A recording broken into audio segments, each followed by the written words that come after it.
के ना देख, रुक के ना देख, रुक के। अभी डाउनलोड करें तक ऐप। वहीं आतंक के खिलाफ सुरक्षा बलों का नॉन स्टॉप ऑपरेशन जारी है और इसी कड़ी में आज जवानों ने 4 आतंकियों को ढेर किया है। जम्मू कश्मीर के शोपियां में सेना और पुलिस ने साझा ऑपरेशन में आतंकवादियों को ढेर किया और बीते 10 दिन में अब तक 22 आतंकवादी मारे जा चुके हैं। हालांकि गिनती अभी जारी है। जम्मू कश्मीर में आए दिन खून की होली खेलने वाले आतंकियों के लिए सेना काल बन चुकी है। बीते 10 दिनों के आंकड़ों से भी ये पूरी तरह साफ होता है। सुरक्षा बलों ने बीते 10 दिनों में आतंकियों के 6 टॉप कमांडर समेत 20 से ज्यादा आतंकियों का काम तमाम कर दिया। आज भी एनकाउंटर जारी है और ये संख्या बढ़ना पूरी तरह तय है। अगर बीते 10 दिनों के आंकड़ों पर नजर डालें तो आज शोपियां में जवानों ने 3 आतंकी को मार गिराया। शोपियां में ही 8 जून को 4 आतंकी और 7 जून को भी इसी इलाके में 5 आतंकियों को जहन्नुम का रास्ता दिखाया था। 4 जून को राजौरी में सुरक्षा बलों ने 1 आतंकी को मार गिराया। 3 जून को पुलवामा में जैश के आईईडी एक्सपर्ट समेत 3 आतंकी मार गिराए गए। वहीं त्राल में 2 जून को 2 आतंकी ढेर किए गए, जबकि 1 जून को नौशेरा में 3 आतंकियों का खात्मा हुआ। पिछले 2 हफ्ते के अंदर 9 बड़े ऑपरेशन हुए हैं, जिसमें 22 आतंकी मारे गए हैं, जिसमें 6 टॉप कमांडर हैं, जिनकी गुनाहों की लिस्ट बहुत लंबी है, जिन्होंने अवाम को, बेगुनाह लोगों को बहुत बड़ा नुकसान पहुंचाया है और इसके साथ साथ सिक्योरिटी फोर्सेस का नुकसान किया है।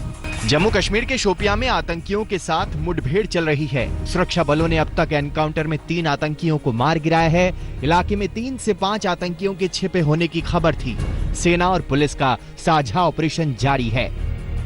2 दिन पहले भी शोपियां के ही पिंजोरा इलाके में सुरक्षा बलों ने एनकाउंटर में 4 आतंकियों को मार गिराया। दहशतगर्दों के छिपे होने की सूचना पर सुरक्षा बलों ने तलाशी अभियान शुरू किया था। इससे पहले रविवार को शोपियां के ही रेबन गांव में जवानों ने 5 आतंकवादियों को ढेर कर दिया था। एनकाउंटर में पुलवामा और कुलगाम का हिजबुल कमांडर फारूक अहमद भट्ट उर्फ नाली भी मारा गया। वो A++ आतंकवादियों की लिस्ट में शामिल था। सेना ने ठान लिया है कि आतंकियों की कोई साजिश कामयाब नहीं होने देंगे और इसीलिए हर दिन चुन चुनकर आतंकियों को जहन्नुम पहुंचाया जा रहा है। शुजाउल हक के साथ अशरफ वानी, श्रीनगर, आज तक। दिल्ली के स्वास्थ्य मंत्री सत्येंद्र जैन इस वक्त एक प्रेस कॉन्फ्रेंस कर रहे हैं, सीधे आपको वहीं ले चलेंगे। तो ना इस झगड़े में पड़ने की जरूरत नहीं है। कम्युनिटी में ट्रांसमिशन है। अब कम्युनिटी ट्रांसमिशन है या नहीं है वो टेक्निकल टर्म है, उसके बारे में फैसला केंद्र सरकार ही करेगी। सर उनका कहना है कि आप कांटेक्ट ट्रेसिंग प्रॉपर्ली नहीं कर रहे हैं। उन्होंने धारावी का एग्जांपल दिया कि वहाँ कांटेक्ट ट्रेसिंग हुई तो चीजें सुधरी हैं। दिल्ली में कांटेक्ट ट्रेसिंग 11 में से 9 ऐसे जगह हैं जहाँ पे थोड़ी अच्छे तरीके से देखिएगा। शुरू में जब केस 1 होता था या 2 होता थे, एक केस के ऊपर 600 लोगों तक की कांटेक्ट ट्रेसिंग की गई। आज कल की डेट में अगर 1500 केसेज हैं, 1500 × 600 अगर करते हैं तो आप सोच के देखिएगा, पॉसिबल ही नहीं है 9 लाख लोग बन जाते हैं। तो इसमें कांटेक्ट ट्रेसिंग अभी भी कर रहे हैं, बिल्कुल कर रहे हैं, बस इमीडिएट जो उनके जानकार हैं उन्हीं का कांटेक्ट ट्रेसिंग हो पाता है। 9 लाख लोगों की कांटेक्ट ट्रेसिंग एक दिन में नहीं हो सकती। पूरी दिल्ली तो 3 दिन में खत्म हो जाएगी। दिल्ली में बचेगा नहीं, हर आदमी कांटेक्ट है फिर तो जितना नंबर है। और इसमें कहना इसमें कन्फ्यूजन क्रिएट किया जा रहा है टेक्निकलिटी के अंदर। आज ये मान के चाहिए पेंडेमिक है, ये इसको एक्सेप्ट करना पड़ेगा, इसके अंदर पीछे हट नहीं सकते हैं। हम ये मान के चल रहे थे पहले कि शायद ये 16 मई की डेट दी थी केंद्र सरकार ने कि खत्म हो जाएगा। उन्होंने डेट कहा था, पब्लिकली कहा था कि खत्म हो जाएगा। खत्म तो नहीं हुआ ना। अब उनकी डेट पे हम चल रहे थे कि खत्म हो जाएगा। अरे भाई उनकी डेट पे नहीं चल सकते हैं। अब जो डाटा हम आपसे शेयर कर रहे हैं वो पुराने जो पिछले 1.5 महीने का डाटा, हमारे हर 14 दिन में केसेस डबल हो रहे हैं और वो हो रहे हैं तो इसका मतलब अगले 14 दिन में भी डबल होंगे। तो उसको मद्देनजर रखते हुए हमने अंदाजा लगाया है। सर केसेस के एक्टिव कॉन्टैक्ट्स कितने ऑब्जर्वेशन में अभी तक हैं आपके पास? अगर इस पर हजारों में बहुत बड़ी संख्या के अंदर है। मुझे ऐसा लगता है कम से कम 30-40 हज़ार होंगे, इससे ज़्यादा होंगे। सर ऑर्डर वायलेट को लेकर ये कहा गया था एलजी की तरफ से कि कॉन्स्टिट्यूशनल राइट्स जो हॉस्पिटल प्लान को लेकर केजरीवाल जी ने किया, उसके बाद आपकी तरफ से भी ये बात कहेगी कि हरियाणा और यूपी के प्रेशर में आके एलजी ने ये जो देखिएगा। अब आप ना हरियाणा यूपी की बात कर रहे हैं, वो तो टेस्ट तो करते नहीं। हरियाणा के आप देख लीजिएगा, वो कह रहे हैं हमारे 1000 एक्टिव केसेज हैं। यूपी कहता है इतना बड़ा राज्य 2-3 हज़ार एक्टिव केसेज, परंतु बीमार उनके यहाँ खूब है। अब ये टेस्ट वाली बात मुझसे आप पूछ रहे हैं, उनसे जरा के पूछ लीजिएगा कि उन्होंने टेस्ट क्यों नहीं किए। 22 करोड़ लोगों की आबादी है, कर तो ले भाई। वहाँ पे पॉजिटिव केसेज हैं। अब वो क्या होगा, दिल्ली आके ही टेस्ट कराएंगे, दिल्ली आके ही एडमिट होंगे, तो दिल्ली में तो थोड़ी समस्या तो आएगी। और अगर उनके यहाँ जरूरत नहीं है तो चिल्ला क्यों रहे हैं? हरियाणा और यूपी की तरफ से उनके नेता जो लोग हैं बीजेपी के चिल्ला रहे हैं कि दिल्ली के अंदर क्यों? अरे भाई तुम्हारे यहाँ मरीज नहीं, तुम्हें चिंता क्या है? तुम्हारे पास सब कुछ है, भाई यू आर वरीड, तुम्हें परेशानी क्या है? लेकिन सर यहाँ पर ये प्रश्न उठाया गया कि एलजी ने जो फैसला लिया है वो इनके प्रेशर में आकर बिल्कुल, लिया है। ये बिल्कुल आप ये मानते हैं? सर एक अहम सवाल, कल मनीष सिसोदिया जी ने भी कहा कि बेड की रिक्वायरमेंट बढ़ेगी क्योंकि doubling rate as it is 12-13 दिन में हो रहा है, जो रेट लगातार इंक्रीज हो रहा है। ऐसे में क्या आगे भी आप लोग कोई लॉकडाउन का प्लान करेंगे? क्योंकि इंक्रीज ऑफ नंबर, मैं आपको लॉकडाउन के बारे में बता देता हूँ, सारी जनता को बता देता हूँ। लॉकडाउन जब किया गया था तब कुछ 100 केसेस थे, जब हटाया गया लाखों में केसेस थे। आज हम दोबारा से लॉकडाउन लगाते हैं कि हमने अगर हिंदुस्तान के अंदर 2.5 लाख केसेस पे लॉकडाउन किया और 25 लाख पे खोल दिया, तो कोई लॉजिक नहीं बनता है। लॉकडाउन से हमने लर्निंग की। लॉकडाउन से पहले लगता था कि ये वायरस जो है शायद 1 महीने में, 1.5 महीने में ख़त्म हो जाएगा। लोगों को लगता था कि ये वायरस गर्मी पड़ेगी तो ख़त्म हो जाएगा। इसकी वजह से सभी लोगों को ये मानना था कि भाई ज़्यादा गर्मी पड़ेगी, 37 डिग्री तक टेम्परेचर जाएगा तो वायरस शायद उसमें एक्टिवेट नहीं रहेगा। 47 डिग्री टेम्परेचर चला गया, वायरस अभी भी यहीं पर है। We have to learn to live with the coronavirus. और ये लगता है काफ़ी लंबे समय तक, हो सकता है साल, 2 साल, 3 साल तक रहे। तो अब हमारे को सीखना पड़ेगा कि इस वायरस के साथ कैसे जीना है। तो आपको लगता है जो भी फ़ायदे हमारे को लॉकडाउन से मिले हैं, उनको 3 चीज़ें जो लर्निंग है मैं आपसे शेयर कर सकता हूँ। सबसे पहले, पब्लिक में जाइएगा, मास्क लगाइएगा। अगर आप मास्क नहीं लगाएंगे, खुद अपने आप को खतरे में डालेंगे, अपने परिवार को डालेंगे खतरे में। दूसरा, सोशल डिस्टेंसिंग रखिएगा। और तीसरा, बार बार साबुन और पानी से हाथ धोइएगा। और 3 चीज़ों का पालन करते हैं, जितना फ़ायदा हमें लॉकडाउन से मिलना है उतना फ़ायदा तब भी मिलेगा। सर, आपको लगता है कि आज की डेट में लॉकडाउन से कोई फायदा नहीं होगा? अगर आप लॉकडाउन, मैंने बताया ना आपको, देखो मैंने आपको बता दिया है कि इसके अंदर क्या है कि लॉकडाउन से जितना बेनिफिट था, जो सीखना था वो सीख लिया गया है। अगर लॉकडाउन दोबारा से करते हैं तो ये 3 चीज़ें कर लिए तो उतना फ़ायदा मिल जाएगा आपको। जी सर, मुंबई में जो आज मामले हैं वो वुहान के मामलों से ऊपर हो गए हैं। जिस तरह से दिल्ली में रेट है, आपको लग रहा है कि पहले जिस स्टेट से मामले डबल हो रहे थे अब वो बढ़ गया रेट? देखिएगा, मैं आपको पहले भी कह चुका हूँ कि दिल्ली और मुंबई, ये बीमारी से होती हिंदुस्तान में नहीं थी, ये विदेशों से आई। और दिल्ली और मुंबई में ही सारी फ्लाइट्स को लाया गया। हमने उस टाइम विरोध भी दर्ज किया था कि भाई दिल्ली के अंदर आप इतने विदेशों से बाहर जो लोग आ रहे हैं, इससे बीमारी फैल सकती है। तब सरकार ने नहीं माना, केंद्र सरकार ने। उसकी वजह से दिल्ली में और मुंबई में सबसे ज़्यादा फैला है। बाकी जगह पर ये फ्लाइटें नहीं गई थी, इसलिए वहाँ पर ज़्यादा नहीं फैला। आज ये कहना कि दिल्ली और मुंबई में फैल गया है, अरे भाई बाहर से लोग लाए गए यहाँ पर तो इसलिए फैल गया। सर आपका लगातार जा रहा है, क्या आपको लगता है कि सेंटर बात नहीं समझ पा रहा है, एमपी साहब नहीं समझ पा रहे हैं, उल्टा उनके अधिकारी को ये कहना है कि आपकी तरफ से खामियां? राम मंदिर का निर्माण जल्द शुरू होने वाला है। सूत्रों के मुताबिक खबर यह है कि 2 जुलाई को देवशयनी एकादशी के आसपास मंदिर का शिलान्यास हो सकता है और इसमें प्रधानमंत्री मोदी भी शामिल होंगे। इससे पहले आज राम जन्मभूमि परिसर में भगवान शिव का रुद्राभिषेक किया गया। परिसर में एक पुराना मंदिर है भगवान शिव का, उसमें उपासना की जा रही है ताकि मंदिर के निर्माण की सभी बाधाएं दूर हों। ट्रस्ट के अध्यक्ष नृत्य गोपाल दास के उत्तराधिकारी कमल नयन दास शास्त्री और कुछ साधु संत इस रुद्राभिषेक में शामिल हुए। तो 2 शहर इस वक्त बहुत ज्यादा परेशान कर रहे हैं। एक है मुंबई, दूसरा है दिल्ली, क्योंकि देश के 2 बड़े महानगरों में एक जैसे लगभग हालात हैं। कोरोना पर यहां पर मुकाबला चल रहा है। मुंबई तो पहले से ही बेहाल था, अब लगता है दिल्ली भी उसी राह पर निकल चढ़ा है। आंकड़े ये बता रहे हैं कि दिल्ली में जिस अंदाज में कोरोना के केसेस बढ़ रहे हैं, 31 जुलाई तक करीब 5.5 लाख केस पहुंच जाएंगे दिल्ली में। दिल्ली के डिप्टी सीएम मनीष सिसोदिया की इस चेतावनी के पीछे सिर्फ सियासत है या कुछ हकीकत भी है? सिसोदिया ने मोटा गणित बताया, लेकिन दिल्ली में कोरोना की तेज रफ्तार डरा रही है और बेहद बड़े खतरे की तरफ इशारा कर रही है।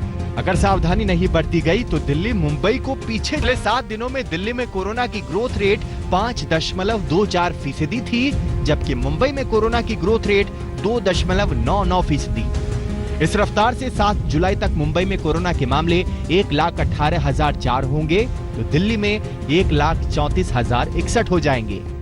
आज मुंबई और दिल्ली के अंदर जो केसेज हैं उनका इलाज करने की जिम्मेदारी जैसे दिल्ली में है तो हमारी जिम्मेदारी बनती है, और उसी प्रपोर्शन में केस बढ़ रहे हैं। हम लोग लगभग 10 दिन पीछे हैं मुंबई से लगातार, और ऐसा एक्सपेक्टेशन है कि 10 दिन में 50,000 पे पहुंच जाएंगे, तो हमारे को हजारों बेड और एक्स्ट्रा चाहिए। आंकड़े बता रहे हैं कि दिल्ली बड़े कोरोना विस्फोट की तरफ बढ़ रही है। 8 जून तक मुंबई में 48,549 केस थे तो दिल्ली में 28,936 केस। मुंबई में 10 लाख की आबादी पर 3,884 केस थे तो दिल्ली में 1,772 केस। 8 जून तक मुंबई में 1,636 मौत हुई थी तो दिल्ली में 812। मुंबई में 10 लाख की आबादी पर 131 मौत थी तो दिल्ली में 48। लेकिन अब तस्वीरें बदल रही हैं। दिल्ली में 13 दिनों में केस दोगुने हो रहे हैं तो मुंबई में 23 दिनों में। कंटेनमेंट जोन की बात करें, चाहे वो दिल्ली हो चाहे मुंबई हो, वहां पे लोकल कम्युनिटी ट्रांसमिशन या लोकल स्प्रेड होने के चांसेस हैं, क्योंकि तभी वहां पे इतने केस बढ़ रहे हैं, क्योंकि वहां पे एकदम जो है लोकल स्प्रेड हो सकता है। और मेरा ये मानना है कि इसीलिए हमें वहां पर ज्यादा फोकस करने की जरूरत है। केस फाइंडिंग, कंटेनमेंट, आइसोलेशन और टेस्टिंग यहाँ पे और ज्यादा जरूरी हो जाता है। सवाल है, ऐसा क्यों हो रहा है? जानकारों का कहना है कि मुंबई में संक्रमण की पहचान तेजी से और पहले हो रही है, इसलिए मुंबई के अस्पतालों में मरीजों का दाखिला ज्यादा है। यहाँ बिस्तर और वेंटिलेटर दिल्ली के मुकाबले काफी कम खाली हैं। हालांकि सच ये भी है कि दिल्ली में मुंबई से ज्यादा लोगों की टेस्टिंग हो रहे हैं। दिल्ली में रोजाना 5,000 से ज्यादा टेस्ट हो रहे हैं तो मुंबई में अब भी ये आंकड़ा 4,000 से नीचे है। तो फिर दिल्ली की हालत लगातार बिगड़ती क्यों जा रही है? सच जो भी हो, लेकिन दिल्ली को जल्द ही और सतर्क होना पड़ेगा। आज तक ब्यूरो। तो आपने देखा किस तरीके से आंकड़े ये बता रहे हैं कि दिल्ली के अस्पतालों में अब भी बिस्तर खाली हैं, वेंटिलेटर उपलब्ध हैं, लेकिन मरीजों को भर्ती नहीं किया जा रहा है। दिल्ली सरकार और एलजी में अस्पतालों में खाली बेड और दिल्ली से बाहर वालों का इलाज कराने को लेकर भी विवाद चल रहा है। 15 जून तक 44,000 केसेस होंगे और करीब 6,600 बेड्स की आवश्यकता होगी। 30 जून तक 1 लाख केसेस पहुंच जाएंगे और 15,000 बेड्स की आवश्यकता होगी। 15 जुलाई तक करीब 2.25 लाख केसेस हो जाएंगे और 33,000 बेड्स की आवश्यकता होगी।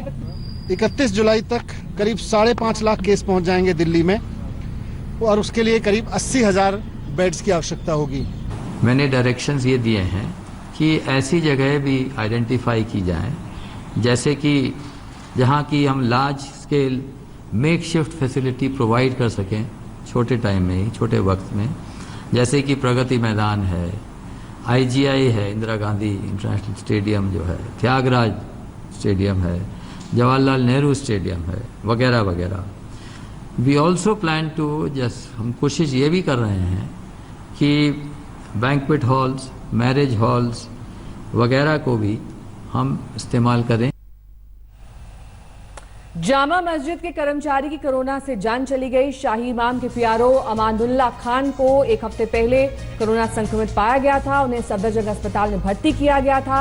जामा मस्जिद के इमाम ने लोगों से राय मांगी है कि मौजूदा संकट को देखते हुए मस्जिदों को खुली रखा जाए या फिर बंद कर दिया जाए। आपको बता दें कि 8 जून को ही धार्मिक स्थल खोलने के फैसले पर अमल हुआ था, लेकिन अब जब इस तरह की घटनाएं सामने आ रही हैं, संक्रमण का दायरा बढ़ रहा है, तो ऐसे में जामा मस्जिद की तरफ से लोगों से भी सुझाव मांगे गए हैं।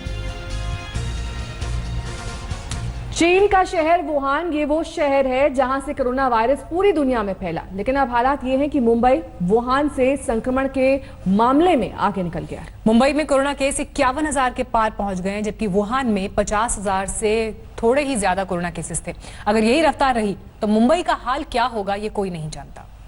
शहर जहां से कोरोना वायरस का कहर शुरू हुआ, एक शहर जो दुनिया के लिए दहशत का दूसरा नाम बन गया, अब उसी शहर को पीछे छोड़ आई है हमारी मुंबई। जी हाँ, वुहान ठहर गया, मुंबई आगे निकल गई। कोरोना ने मुंबई को ऐसे शिकंजे में लिया है कि जल्द ही वुहान की जगह मुंबई का जिक्र होने लगेगा। मुंबई में कोरोना के केस 51,110 हो गए हैं। वुहान में कुल केस 50,340 रिकॉर्ड किए गए थे। महाराष्ट्र में 90,000 से ज्यादा कोरोना वायरस के मामले हैं तो मुंबई में 50,000 से ज्यादा।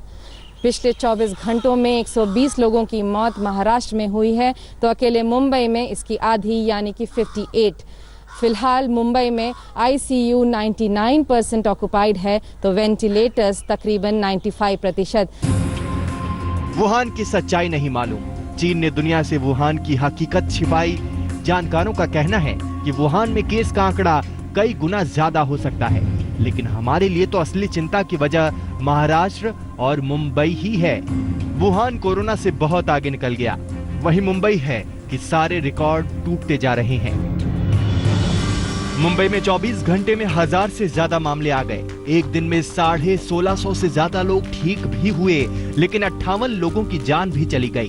अब मुंबई में कोरोना के कुल केस 51,000 से ज्यादा हो गए। वहीं मौत का आंकड़ा 1760 तक पहुंच गया। पूरे देश की बात करें तो देश में तो कम्युनिटी ट्रांसमिशन नहीं हो रहा है, लेकिन अगर हम कंटेनमेंट जोन की बात करें, चाहे वो दिल्ली हो चाहे मुंबई हो, वहां पे लोकल कम्युनिटी ट्रांसमिशन या लोकल स्प्रेड होने के चांसेस हैं, क्योंकि तभी वहां पे इतने केस बढ़ रहे हैं, क्योंकि वहां पे एकदम जो है लोकल स्प्रेड हो सकता है।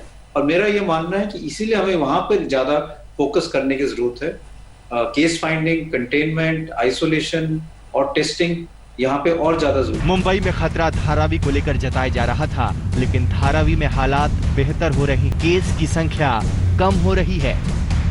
रोजाना आने वाले मामलों पर अगर गौर करें तो 1 जून को 34 नए केस, 2 जून को 25 नए केस, 3 जून को 19 नए केस, 4 जून को 23 नए केस, 5 जून को 17 नए केस, 6 जून को 10 नए केस, 7 जून को 13 नए केस और 8 जून को 12 नए केस सामने आए। महाराष्ट्र को लेकर पूरा देश चिंतित है, क्योंकि यहाँ आंकड़े बेतहाशा बढ़ रही हैं। महाराष्ट्र काबू में आ जाए तो शायद आंकड़ों से खौफ भी कम हो जाए। आज तक ब्यूरो। एलएसी पर चीन को हमने जैसे ही आंखें दिखाई, उसने कदम पीछे खींच लिए। चीन की सेना पीछे हट गई है, लेकिन अब भी कुछ हिस्से पर उसका अवैध कब्जा है। आज चीन को समझाने की एक और कोशिश हुई, मेजर जनरल स्तर की बैठक का प्लान, लेकिन चीन नहीं माना तो उसे फिर से करारा जवाब दिया जाएगा। चीन ने पहले कदम बढ़ाया और जब भारत ने आंखें तरेड़ी तो कदम पीछे भी खींच लिया। बार बार सीमा पर धौंस दिखाने वाला चीन बातचीत पर तैयार है। सूत्रों के मुताबिक चीनी सेना गालवन वैली, PP-15 और हॉट स्प्रिंग इलाके में 2 से 2.5 किलोमीटर पीछे तक हट गई है। ये सभी इलाके पूर्वी लद्दाख में पड़ते हैं। गालवन वैली के इलाके में चीन ने जो वेसल और नौकाएं तैनात की थीं, उसे हटा लिया गया है। भारतीय सेना भी इस इलाके में पीछे हटी है और अपने वाहन वापस लिए हैं। इन जगहों पर बटालियन कमांडर स्तर की बातचीत चल रही है। दोनों पक्ष के कमांडरों की आपस में हॉटलाइन पर बात हुई है। भारत की सैन्य टीम चुशुल इलाके में पहले से मौजूद है, ताकि चीनी पक्ष को बातचीत में शामिल किया जा सके। सीमा विवाद पर आज डिविजनल कमांडर स्तर की बातचीत हो सकती है। जो टॉक होगा वो मेजर जनरल ब्रिगेडियर लेवल पर होगा। फाइनली वहाँ के जो यूनिट कमांडर्स होंगे, बटालियन कमांडर्स होंगे, वो इसको सॉल्व करेंगे, डिप्लोमेटिक लेवल पर होगा।